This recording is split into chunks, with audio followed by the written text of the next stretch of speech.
오늘부터는 예레미야 애가 말씀 묵상하겠습니다. 오늘은 예레미야 애가 1장 1절에서 5절까지 말씀 묵상하겠습니다. 예레미야 애가 1장 1절에서 5절까지 말씀입니다. 말씀 읽겠습니다. 슬프다 이 성이여, 전에는 사람들이 많더니 이제는 어찌 그리 적막하게 앉았는고.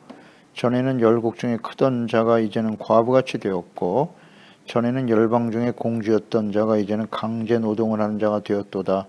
밤에는 슬피 우니 눈물이 뺨에 흐름이요, 사랑하던 자들 중에 그에게 위로하는 자가 없고 친구들도 다 배반하여 원수들이 되었도다. 유다는 환난과 많은 고난 가운데에 사로잡혀 갔도다. 그가 열국 가운데 거주하면서 쉴 곳을 얻지 못하며 그를 핍박하는 모든 자들이 궁지에서 그를 뒤따라 잡았도다. 시온의 도로들이 슬퍼하며 절기를 지키려 나가는 사람이 없음이로다. 모든 성문들이 적막하며 제사장들이 탄식하며 처녀들이 근심하며 시온도 권고를 받았도다. 그의 대적들이 머리가 되고 그의 원수들이 형통함은 그의 죄가 많음으로 여호와께서 그를 권고하게 하셨습니다. 어린 자녀들이 대적에게 사로잡혔도다. 아멘. 하나님을 버린 백성들의 슬픔과 탄식. 예레미야 애가, 오늘 우리가 묵상하게 되는데요. 예레미야 선지자를 통해서 주셨던 하나님의 말씀이 그대로 성취되었습니다. 그래서 예루살렘은 폐허가 되고 많은 사람들이 죽임을 당했죠. 그리고 포로로, 남은 자들이 포로로 끌려가는 일이 벌어졌습니다. 그렇게 우려했던 하나님의 말씀이 현실로 다가오고 말았죠.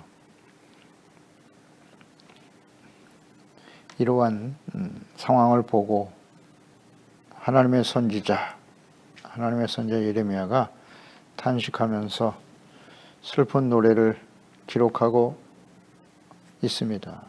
이것이 이제 예레미야 애가죠. 이 애가라고 하는 말은 히브리어의 키노드라는 말인데요. 장례식에 죽은 자를 애도할 때 사용되었던 주문에서 유래되어서 이 키노드, 애가는 사랑하는 사람을 잃었을 때의 슬픔을 표현하는 노래로 그 의미가 변화되었습니다.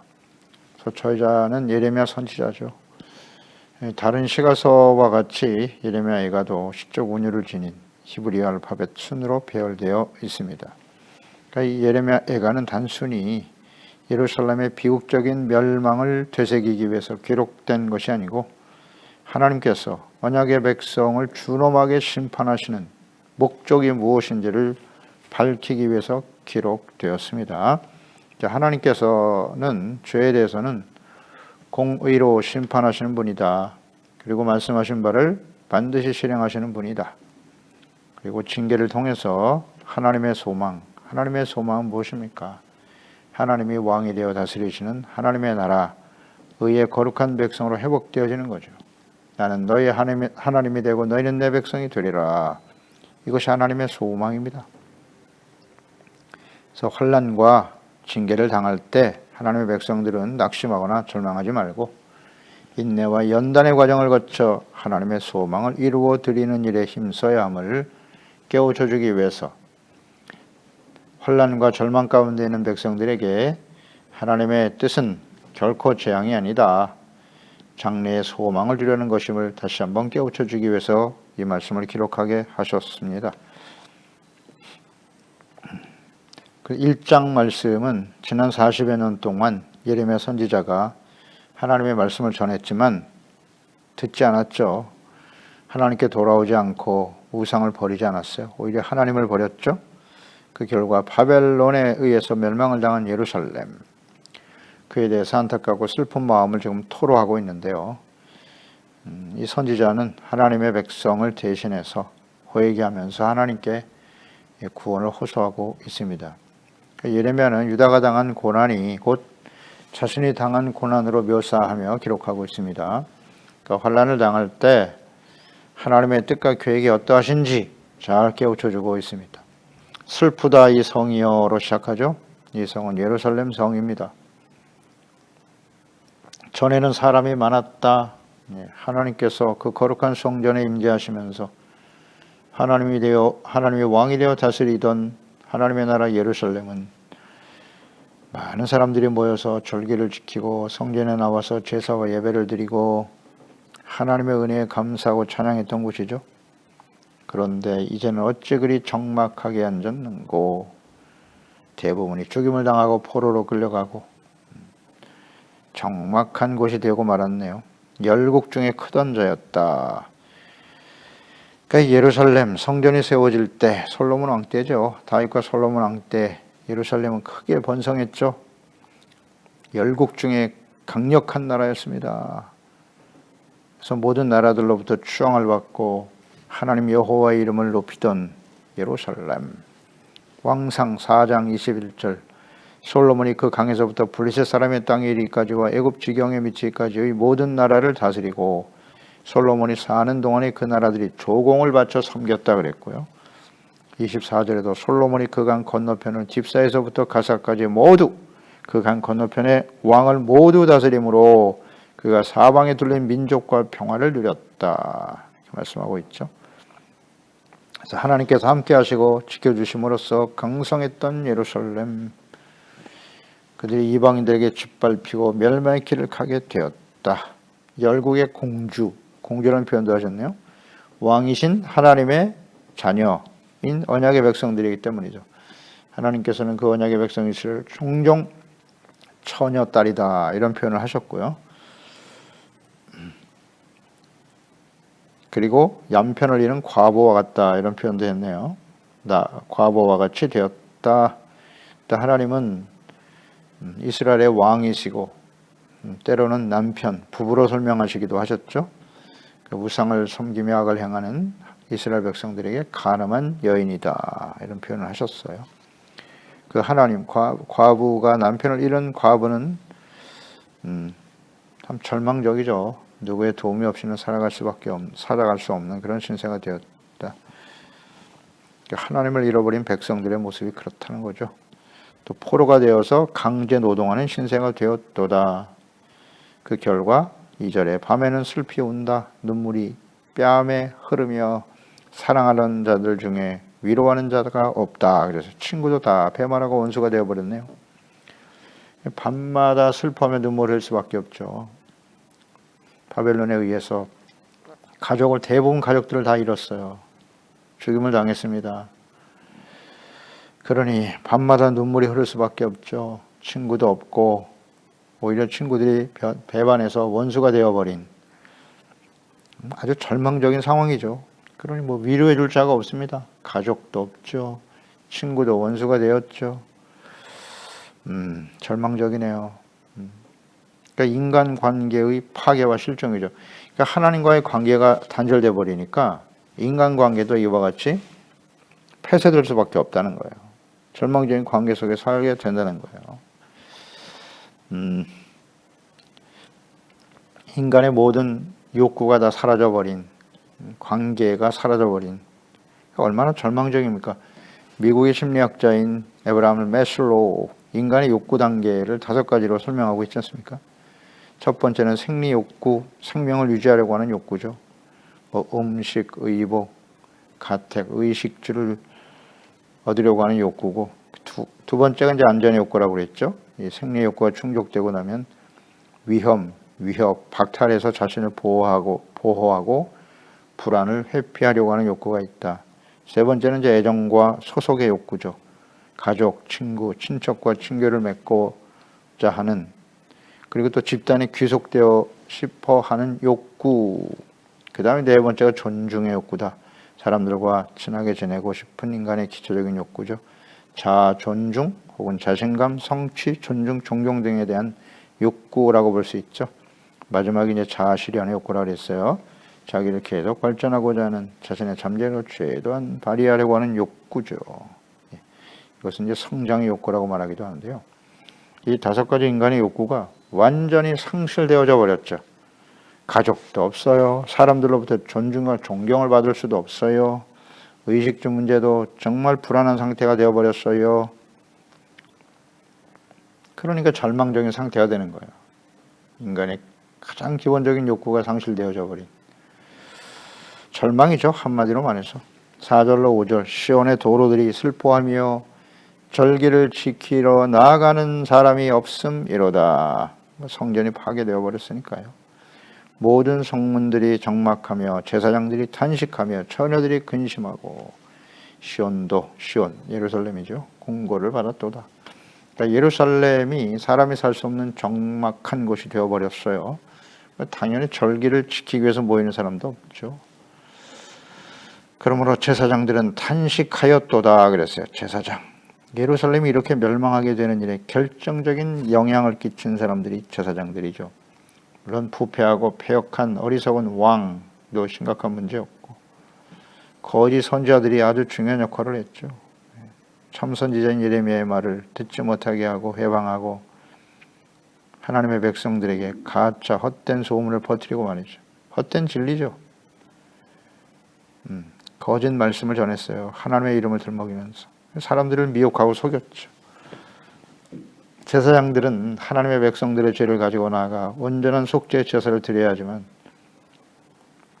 중보자로서의 역할을 다하지 못함으로써 하나님의 진노가 하나님의 백성들에게 임하게 된 것이죠. 자신들이 해야 될 역할과 사명에 충실하지 못함으로써 하나님의 백성들이 이렇게 다 멸망의 길을 가게 하였다. 아주 중요한 결정적인 역할을 한 사람이 제사장이죠. 하나님의 말씀이 이렇게 현실화되어지자 절망과 슬픔 속에 탄식하는 제사장들을 보세요. 제사장. 여기서 우리는 깨닫는 바가 무엇입니까? 얻는 교훈은 사명을 상실하고 하나님께 돌아올 수 있는 돌이킬 기회를 잃어버린 자들의 비극이다. 정체성. 자신이 누구냐? 그 다음 사명의 상실. 자신이 해야 할 일이 무엇인가를 모르고 살아가면 이와 같은 비극을 맞이하게 된다. 교훈 아닙니까? 왕 같은 제사장으로서의 경건한 예배자로서의 역할을 다하지 못하면 이러한 비극을 또다시 경험할 수밖에 없다는 거예요.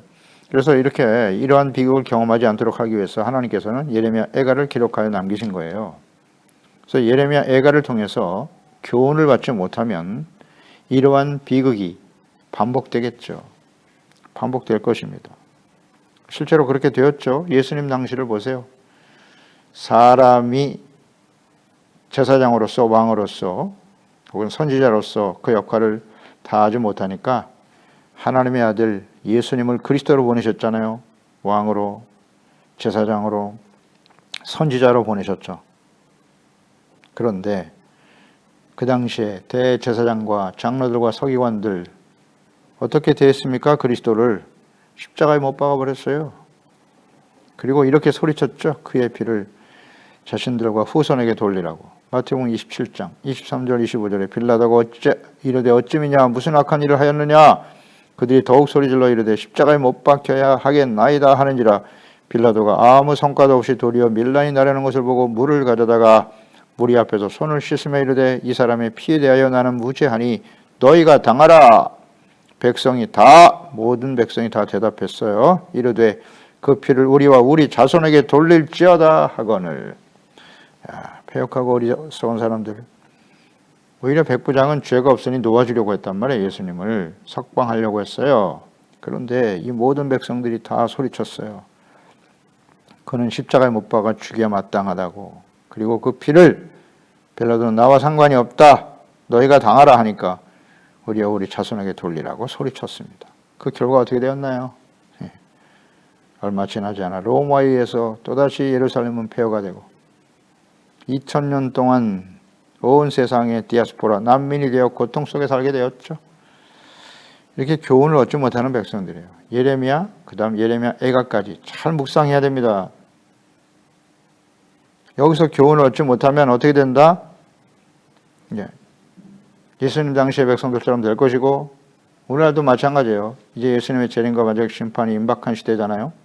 하나님의 공의가 작동되는 거예요. 예언의 말씀이 성취되는 때이죠. 그때에 누가 하나님의 자녀 백성들이 이 말씀을 통해 교훈을 얻지 못하고 또다시 하나님을 버리고 회개하고 돌이킬 수 있는 기회를 놓치면 무엇보다도 제사장 측면에서 묵상해 보세요. 우리 그리스도인들의 정체성은 뭐다? 거룩한 나라요, 왕 같은 제사장이요. 하나님의 택하신 족속들이잖아요.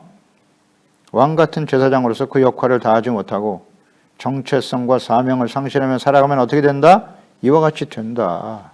이와 같이 된다. 하나님의 교회에서부터 심판이 시작되는 거예요. 이런 비극적이고 절망적인 하나님의 진노 앞에 서게 되겠죠. 그 하나님의 진노가 얼마나 무섭습니까? 요한계시록.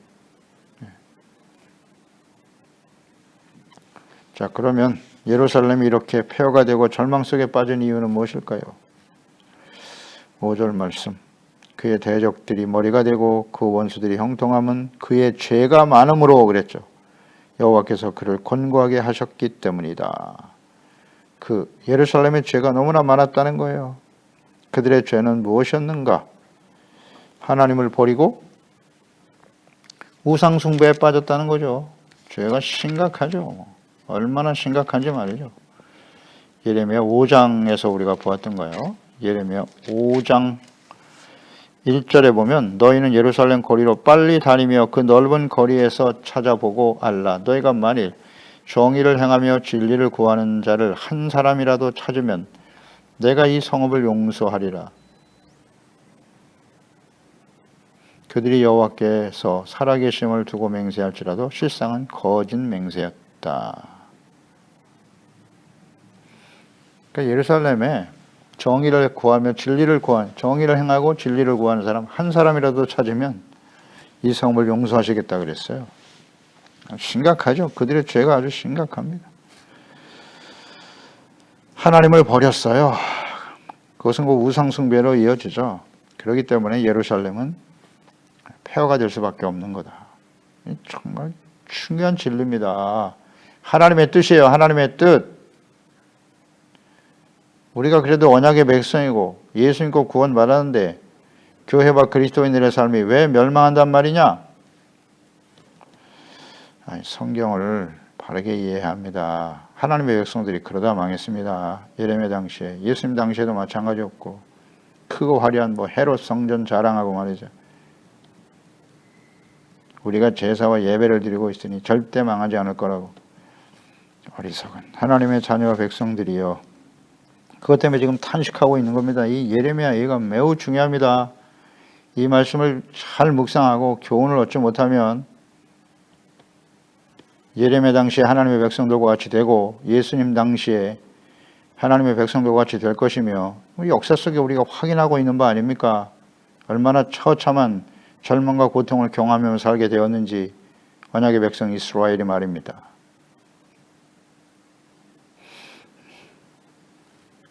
너무 중요한 교훈을 우리에게 주고 있어요. 예레미야가.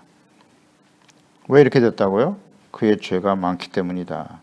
이것은 이미 하나님께서 가나안 땅 들어가기 전에 신명기에 하신 말씀이에요. 신명기 4장 23절 이하 너희는 스스로 삼가 너희 하나님 여호와께서 너희와 세우신 언약을 잊지 말고 네 하나님 여호와께서 금하신 어떤 형상의 우상도 조각하지 말라. 언약을 잊지 말라고 주님께서 강조하셨어요. 이 말씀의 의미는 무엇이죠? 하나님의 백성들이 하나님의 말씀을 어떻게 된다? 잊어버릴 수밖에 없다는 거예요. 이걸 인정해야 돼요. 하나님이 이렇게 말씀하고 있잖아요. 잊지 말라고. 너희는 잊을 수밖에 없을 거야. 실제로 그렇지 않습니까? 우리가 하나님의 말씀, 십계명이 뭔지도 모르는 사람도 있어요. 아직도. 하나님이 이 세우신 언약, 십계명의 언약인데요. 예수 그리스도의 피로 세우신 언약, 그 내용이 뭔지도 모르고 신앙생활하는 사람도 많아요. 십계명을 제대로 이해하지 못하고 있다. 언약이잖아요. 율법을 요약하신 것이 십계명이잖아요. 예수님이 계명을 폐하러 오셨다고요? 아니요. 완전하게 하려 하심이니라. 산상수훈 아닙니까? 이 언약을 잊지 말고 그랬으니까. 잊지 말고인데 이걸 알지도 못해. 알면서도 잊어버리는데, 듣고 알면서도 잊어버리는 것이 하나님의 자녀들의 모습인데 알지도 못하더라? 심각한 문제입니다. 그러니까 하나님의 언약의 말씀을 잊어버리면 어떻게 된다고요? 어떤 형상의 우상도 조각하지 말라. 우상 숭배로 이어진다는 거잖아요. 24절에 네 하나님 여호와는 소멸하는 불이시여 질투하시는 하나님이시다. 네가 그 땅에서 아들을 낳고 손자를 얻으며 오래 살 때에 만일 스스로 부패하는 겁니다. 선택이죠. 무슨 형상의 우상이든지 조각하여 네 하나님 여호와 앞에 악을 행함으로 그의 노를 일으키면 내가 오늘 천지를 불러, 천지예요. 하늘과 땅이 있는 동안에 계속된다는 거예요. 불러 증거를 삼노니 너희가 요단을 건너가서 얻는 땅에서 속히 망할 것이야. 너희가 거기서 너희의 날이 길지 못하고 전멸될 것이다. 하나님의 말씀이잖아요. 오래전에 경고하셨어요. 언약을 잊지 말고 그랬죠. 그러니까 믿지 않는 것이 매우 중요하겠죠. 언약의 말씀을 잊지 않으려면 어떻게 해야 돼요? 주야로 묵상해야죠. 시편 1편. 복 있는 사람은 악인의 꾀를 따르지 않고 죄인의 길에 서지 않고 오만한 자의 자리에 앉지 않는 것이다. 그러기 위해서는 어떻게 해요? 여호와의 말씀을 즐거워하여, 계명이잖아요. 여호와의 계명을 즐거워하여 주야로 묵상하는 자로다. 아멘. 다른 길이 있나요? 잊지 않는 다른 방법이 있나요? 솔로몬 보세요. 솔로몬 전무후무한 지혜를 얻었잖아요. 하나님 앞에 겸손하게 시작하고 지혜로운 마음을 구하니 하나님이 지혜를 주셔서 하나님의 말씀을 기록하고 잠언 전도서 기록했지 않습니까? 하나님을 경외하는 것이 지혜의 근본이라고. 인간의 본분은 하나님을 경외하는 데 있다고. 그랬던 솔로몬이 어떻게 되었어요? 하나님의 성전 앞에 우상을 세우고 생을 마감했다. 10계명 제 1계명 2계명을 모릅니까? 그 지혜로운 사람이 몰랐다. 잊어버렸어요. 주야로 묵상하지 않았다는 얘기죠. 10계명을 모르면 하나님 앞에 설 수 없습니다. 아주 분명하게 말씀드릴 수 있어요. 10계명, 산상수훈 이거 모르면 말이죠. 이걸 잊어버리면 모르는 것과 잊어버리는 것과 결과는 마찬가지예요. 순종하지 않고 오히려 알고도 지키지 않는 게 더 심각하지요. 잊지 말고라고 하셨으니까 이 하나님의 말씀 잊으면 어떻게 돼요? 우상숭배로 이어지는 겁니다. 그 죄에 대한 하나님의 보응, 하나님이 이렇게 행한 대로 갚아주시는 분이세요. 소멸하시는 불이고 질투하시는 하나님이라고 하시지 않습니까? 많은 악을 행하였다. 돌이키지 않았다는 거예요. 그 죄는 우상숭배입니다. 우상숭배. 이거 어렵지 않습니다. 다시 한번 그들의 죄는 뭐다? 하나님의 말씀을 잊어버렸다는 거예요. 잊어버렸다. 그 결과는 우상숭배로 나타났다. 그러니까 무지죠. 무지, 완악함, 교만 이것이 그들의 죄의 문제예요. 그리고 하나님 잘 몰라요. 이렇게 행한 대로 갚아주시는 분이라는 거. 공의의 하나님이라는 사실, 질투하시는 하나님, 소멸하는 불이 되시는 하나님이라는 사실은 몰라. 성경이 이렇게 자세하게 기록하고 있는데요. 애써 외면하는 거죠. 이런 것이 뭐다? 자기 본위의 신앙이에요. 하나님은 그런 하나님이셔서는 안 돼. 무조건 나에게 복을 주고 내가 잘되게 하고 형통하게 하시는 분이어야지. 편향적인 믿음이죠. 매우 조심해야 됩니다. 결국은 우상숭배입니다. 자기 위주로 믿는 거예요. 그냥 내 생각대로 해 주시옵소서. 기복신앙이고 우상숭배죠. 이걸 복이 뭔지를 몰라요. 하나님을 모르고 드리는 기도는 헛된 기도입니다. 하나님이 어떤 분이신지, 하나님의 뜻이 어떠하신지에 대해서 무관심하고 깨닫지 못하고 드리는 기도, 헛된 기도입니다. 오래전에 경고하셨고 결국 이와 같이 되었다. 이걸 분명히 가르쳐주고 계시는 거예요. 그 죄가 원인이었다. 이걸 깨우쳐 주시려고 끊임없이 선지자를 보내셨고 마지막 예레미야 40여 년 동안 외치셨잖아요. 죄에 대해서 책망, 교훈을 얻게 하려고. 왜 이런 말씀을 하셨다고요? 돌아와라 하나님께. 그러면 내가 너희를 널리 용서하시리라. 용서하시려고 외치고 계시는 거예요. 용서하시려고. 죄를 깨닫고. 예수님이 이 땅에 왜 오셨다고요? 왜 십자가를 지셨다고요? 죄를 깨닫고 회개하고 돌이켜 예수 그리스도의 십자가의 보혈로 시선받고 용서받으라고. 그래서 의가 회복되고 하나님의 자녀로 회복되고 하나님이 다스리시는 하나님의 나라가 회복되도록 하기 위해서 예수님이 이 땅에 오시고 십자가에 못 박히신 거죠. 우리는 왕같은 제사장으로서 예수 그리스도를 따라야 한다. 예수님과 함께 십자가를 지고 따라가야 한다는 의미가 무엇입니까? 죄를 버리고 의롭고 거룩한 삶을 지켜감으로써 착한 행실, 이것을 통해서 하나님 아버지께 영광을 돌리게 하고 수많은 사람들이 예수 그리스도께로 나와 죄사함받고 용서받고 구원받아 하나님이 다스리시는 하나님의 나라의 거룩한 백성이 되도록 하는 일. 이것이 우리 예수 믿고 구원받은 우리들이 살아야 될 삶의 가장 중요한 기초고 이유고 존재 목적이라는 사실 잊지 말아야죠. 이 정체성과 사명을 상실해버리니까 이와 같이 되더라. 에스겔 18장 30절 주 여호와의 말씀이니라. 이스라엘 족속아, 내가 너희 각 사람이 행한 대로 심판할지라. 너희는 돌이켜 회개하고 모든 죄에서 떠날지어다. 그리한즉 그것이 너에게 죄악의 걸림돌이 되지 아니하리라. 아멘. 이게 하나님의 뜻이잖아요. 죄에서 떠나라고. 돌이켜 회개하고 죄에서 떠나라. 그러면 죄악의 걸림돌이 되지 않을 거야. 용서하신다고요. 하나님의 말씀을 듣고도 회개하고 돌이키지 않으면 그것이 곧 뭐다? 고범죄, 짐짓죄가 된다는 거예요. 이걸 조심하라. 히브리서 10장 26절, 27절 우리가 진리를 아는 지식을 받은 후 짐짓죄를 범한 즉 다시 속죄하는 죄사가 없고 오직 무서운 마음으로 심판을 기다리는 것과 대적하는 자를 태울 맹렬한 불만 있으리라. 아멘입니다. 기도하겠습니다. 하나님 아버지, 오늘도 예레미야 애가 말씀을 이제 오늘서부터 묵상하게 되는데요. 예레미야 선지자를 통해서 하셨던 말씀들이 예루살렘 하나님의 언약의 백성들이 그대로 실현되고 말았네요. 그 모습을 지켜보는 선지자의 마음은 얼마나 애통하고 안타까웠을까요? 이것이 곧 하나님의 마음이었겠죠. 애가 슬픈 노래인데요. 사랑하는 자를 잃어버린 슬픈 노래.